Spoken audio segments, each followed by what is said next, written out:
Ladies and gentlemen, I'm going to tell you something about the latest treatment of nasal diseases. नाक जो है ये बड़ा एक इम्पॉर्टेंट ऑर्गन है। अल्लाह ताला ने इसको इतना एक्टिव बनाया कि इसको रेस्ट नहीं मिलती। नाक की बीमारियों के ऊपर मुख्तलिफ टॉक्स मैंने पहले भी दी हैं, लेकिन आज मेरा फोकस होगा कि नाक की बीमारियां और उनका जदीद इलाज। आजकल 21वीं सदी में हम काफ़ी आगे से निकल चुके हैं हर फील्ड में। हार्ट है तो उसमें बेशुमार इन्वेंशंस, बेशुमार उनकी ट्रीटमेंट, बेशुमार वे। इसी तरह ईएनटी में नाक जो है ये सामने नजर आता है। ये इंसान का एक मेन फेस है। फेस में नाक की सबसे ज़्यादा वैल्यू है। 80% इंसान की पर्सनैलिटी नाक के ऊपर डिपेंड करती है। अब मैं आपको जिम्मेदारी से बताता हूँ कि नाक की बीमारियाँ ENT, ear nose and throat के शोबे में आती हैं। मैं आपसे जो मुखातब हूँ, डॉक्टर मसूद राना मेरा नाम है। मैं ईएनटी सर्जन हूँ। मैंने किंग एडवर्ड और मेयो हॉस्पिटल में एक तवील अर्सा काम किया, जो बरसगीर लेवल के इंस्टीट्यूशन है। किंग एडवर्ड 1860 में बना। वहाँ मैंने पढ़ाया बच्चों को। 4th year final year MBBS के स्टूडेंट थे, उनको हम पढ़ाते थे। ये मेयो हॉस्पिटल जो है देख सकते हैं, वहाँ पर मैंने नाक के हज़ारों ऑपरेशन किए। आउटडोर है तो आउटडोर में भी मेरा कमरा होता था 51। वहाँ बैठते थे, हमारे पास 200 मरीज आते थे। और फिर वहाँ से आगे सिलसिला चलता है कि उस वक्त एक ख्याल आया कि नाक कान गले के जो सर्जन हैं उनके पास कोई प्लेटफॉर्म नहीं है। उसके लिए फिर ईएनटी सोसाइटी जो है, Pakistan Society of Otorhinolaryngology, PSORL, यानी Pakistan Society of ENT Surgeons, उसको बनाने में मैंने मेन रोल अदा किया। उसका कॉन्स्टिट्यूशन बनाया। उसको जाके हमारे ये लाहौर में कुंज हाउस में इंडस्ट्री डिपार्टमेंट में ये इसकी रजिस्ट्रेशन होती है, वहाँ पर इसकी रजिस्ट्रेशन करवाई। फिर इसका इंसिग्निया बनवाया, वो भी आप देख सकते हैं PSORL का। उसके ऊपर फिर हमें एक मौका मिल गया कि हम पूरी दुनिया के साथ कनेक्ट हो गए। हम विद इन दी कंट्री भी फिर उसके ऊपर हमने काफ़ी काम किया। पाकिस्तान में पहली कौमी कॉन्फ्रेंस इसलिए निकाल हुआ कि मुझे ईएनटी सर्जन जो थे कराची से पेशावर तक, उन्होंने कहा जी कि आप उस वक्त के सबसे जो टॉप मोस्ट और मोस्ट पावरफुल पर्सन थे, उनका नाम था सदर जनरल मोहम्मद ज़ियाउल हक साहब। He was chief marshal administrator Pakistan. तो उनसे मिले, मैं गया हूँ इस्लामाबाद में, मैंने जाके उनसे मुलाकात की। उनको इस स्पेशलिटी का बताया कि अगर आप लाहौर आ जाएं, हम आप पाकिस्तान में एक पहली कौमी कॉन्फ्रेंस करवा लें। ये अभी आप देख सकते हैं, पहली कौमी कॉन्फ्रेंस लाहौर में मैंने ही उसमें मेन रोल अदा किया था। ये देख सकते हैं कि मैं उसमें तकरीर कर रहा हूँ। जनरल ज़ियाउल हक साहब president of Pakistan oblique chief marshal administrator, साथ गवर्नर जिलानी साहब बैठे हैं, उसके साथ वफाकी वज़ीर से डॉक्टर सैयद जोगे साहब बैठे हुए हैं। बात यह कि हमने एक बड़ा अच्छा एक स्टार्ट दिया, एक दबंग एंट्री हुई। यकरस हमारी जो स्पेशलिटी थी उसको एक बूस्ट अप मिल गया। इसके बाद नाक के ऊपर हमने काफ़ी फोकस किया, नाक की बीमारियों के लिए, क्योंकि मेयो में बड़ा काम किया, बड़ा वहाँ होता था। नाक को हम खूबसूरत बनाते थे। नाक की जो एलर्जी है, नाक के अंदर पॉलिप्स हैं, उनके सैकड़ों ऑपरेशन किए हैं। नाक बंद की हैसियत में आया, उसको खोल दिया। यही होता है, patient comes with A presenting complaint of nasal obstruction, may be permanent on one side, permanent on both side, और मे बी इंटरमिटेंट, यानी नाक कभी इधर का खुल गया, कभी उधर का खुल गया। मैं आज सारी ज़ुबानों में ही बात करूँगा, ताकि आप लोग अक्सर कहते हैं डॉक्टर साहब आप हमारी पंजाबी ज़ुबान में भी बात करें, क्योंकि पंजाब में तो ज़्यादातर लोग वही जानते हैं। तो नाक का बंद होना जरा नहीं, ये बड़ी भैड़ी जी चीज़ है। यानी समझो साई गड्डी का सिलेंसर बंद हो गया, गड्डी पेके नहीं कर रही, वो बंदे का नक बंद है, मूँह थाने साह लेंदा है। जो मूँह थाने साह लेगा, गंदी तो ठंडी हवा गले में बजेगी, जिससे बजेगी तो गला खराब, चेस्ट जाएगी तो चेस्ट खराब, साउंड बख्शों गुजरेगी तो उत्थे जड़ियाँ वोकल कार्ड ने जड़ियाँ तारा बंदे की आवाज़ पैदा कर दिया ने, वो खराब हो जांदियां ने, उन्हें सोजिश आ जाती है, बंदे का संग बह गया। आज भी मेरे पास 2 मरीज आए और डॉक्टर साहब साडा ते संग ही बह गया, गल नहीं कर सकते। बात यह है कि नाक एक बड़ा इंपॉर्टेंट एक पैसेज है मोटरवे की तरह। अगर ये मोटरवे की तरह खुला तो ओके, अगर नहीं खुला तो फिर इसके लिए प्रॉब्लम है। आजकल मरीज आ रहे हैं, लोगों को छींकें आ रही हैं। आजकल के मौसम में आप देख सकते हैं, सर्दी गर्मी का इंतजार है, कभी गर्मी आ जाती है, कभी सर्दी आ जाती है। हाउएवर नाक एक ऐसा इज़्म है, जिंदगी का आगाज भी नाक से होता है, इख्तिताम भी बंदे का इत्थों होंदा, कदे जी बंदे का दम मुसाफर हो गया। ये बात लव द रोज कॉन्फ्रेंस हमारी मनीला में थी। मैंने पाकिस्तान को वहाँ पर रिप्रेजेंट किया। मनीला फिलीपीन में कॉन्फ्रेंस का नाम इंतहाई खूबसूरत था, लव द नोज। ये देख सकते हैं, मैं खड़ा हूँ, मेरे पीछे उनका वो बैनर लगा हुआ है, लव द नोज। यानी लव द नोज से मुराद ये नहीं कि आप जुबान से अपने नाक को चाटते रहें कि जी नाक ना प्यार कर लो। नो, नाक से प्यार करने का मकसद है कि नाक को खुला रखें। अगर उसमें कोई रुकावट है, अगर कोई प्रॉब्लम बन गया, ये देख सकते हैं, तो इसका हम लेटेस्ट तरीके से लेजर से हम ऑपरेशन कर देते हैं। नाक में से वो जो वेपर है उड़ जाते हैं। यानी बजाय से कि उसको काटे दोबारा फिर हो, नाक में ये देख सकते हैं पॉलिप्स हैं, इनका जदीद तरीके से ऑपरेशन करें। ये मैं कर रहा हूँ तो नाक मरीज का खुल जाता है। वो टेबल पे मरीज खुश हो जाता है, वो कहता है डॉक्टर साहब मैं पहली बारी सार नाक चुआ है, मैं तो दुनिया से आ गया। यानी ये बातें मैं वो बताता हूँ जो मैंने मेयो हॉस्पिटल लाहौर, जो पाकिस्तान का सबसे बड़ा हॉस्पिटल है, वहाँ पर लोगों से पर्सनली यानी ग्रास रूट लेवल पे भी काम किया। मैंने वहाँ एज ए रजिस्ट्रार भी काम किया, मैंने as a senior registrar ENT भी काम किया, एज ए असिस्टेंट प्रोफेसर भी काम किया। मेरा कमरा 51 होता था आउटडोर में। एज ए एसोसिएट प्रोफेसर भी काम किया।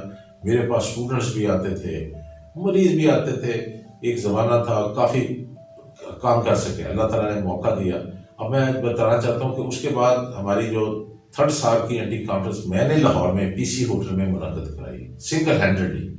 अल्लाह की मेहरबानी से मैंने पूरी दुनिया का जो प्रेसिडेंट है ENT के डॉक्टरों का, प्रोफेसर जॉन जे ग्राइट, ये मेरे साथ खड़े हैं, ये मेरे साथ वो डिस्कस भी कर रहे हैं ENT प्रॉब्लम्स को।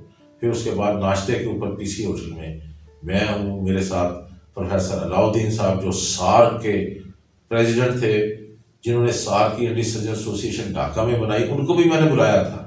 वो मेरे साथ नाश्ते की टेबल पे आप देख सकते हैं, professor Alauddin sahab from Dhaka, then professor John J Grote from Holland.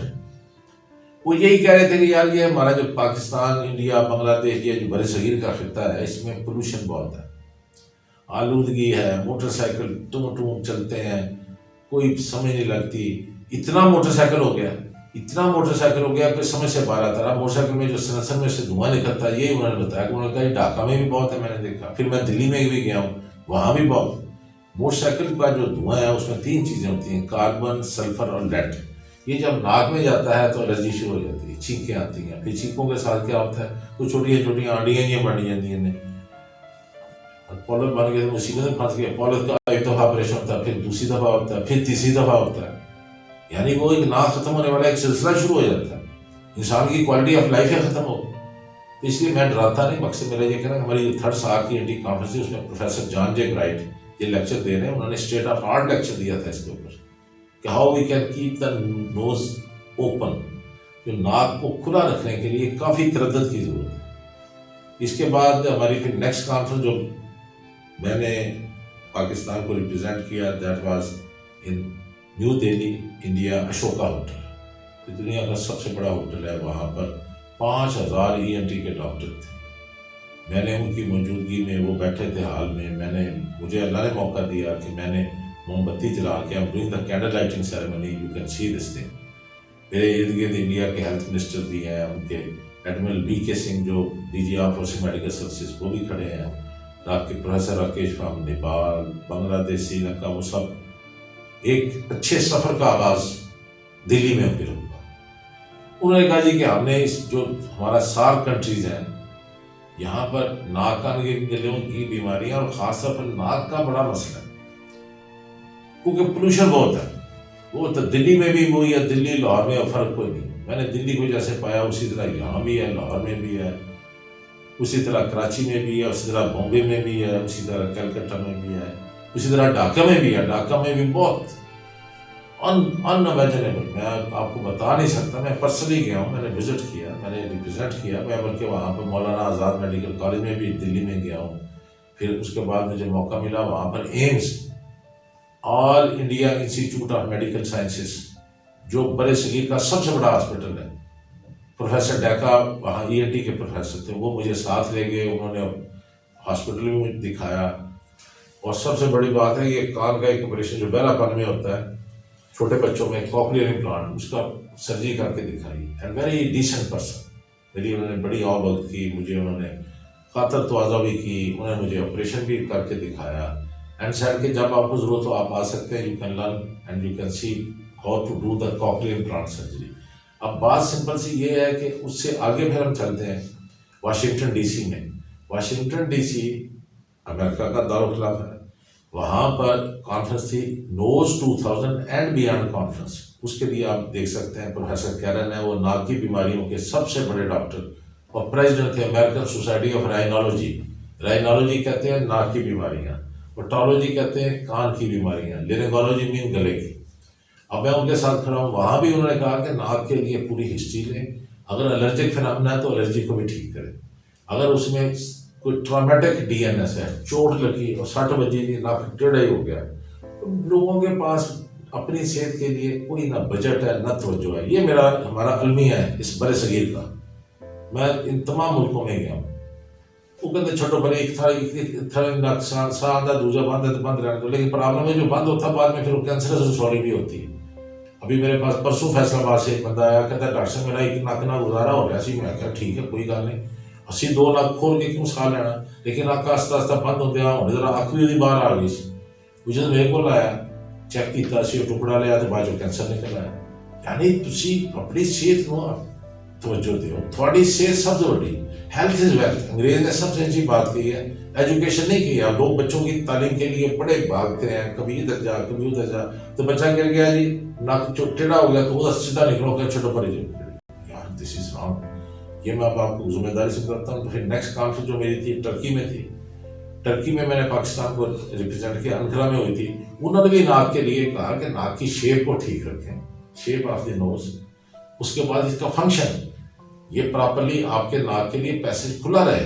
अगर इसमें रुकावट हो गई तो फिर समझे तरह तरह साइनोसाइटिस हो जाएगा। जब साइनोसाइटिस हो गया तो रेशा कानों पे पड़ जाता है, कान बहरे हो जाते हैं, चेस्ट पे पड़ता है, दमा हो जाता है।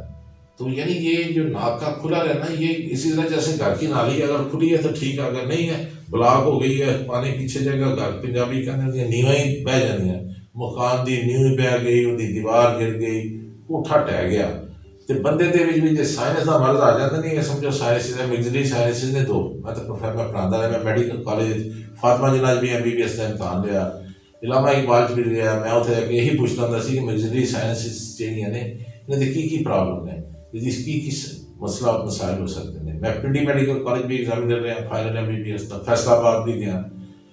अब लड़के जो थे थोड़े से परेशान होते थे, हालांकि मिक्सड साइनोसाइटिस एक बड़ी कॉमन बीमारी है, और ये अगर इनमें इधर दोनों तरफ अगर रेशा पड़ जाएगा, जैसे ये मंगला डैम है, ये तबेला डैम है, ये 2 डैम है, ये रेशे भर जाएंगे और गले छत चौंधी है नहीं बारिश, वो रेशा गिरता रहता, गला खराब हो जाता, आवाज़ खराब हो जाती है, बंदा ही उजड़ जाता। तो इसके लिए इसकी भी ट्रीटमेंट है, we have got best treatment. आप इसके लिए लेज़र ट्रीटमेंट भी है, इसके लिए आम सर्जिकल प्रोसीजर भी है, उनके साथ करके हम मरीज की ज़िंदगी को बेहतर कर सकते हैं। Thank you very much.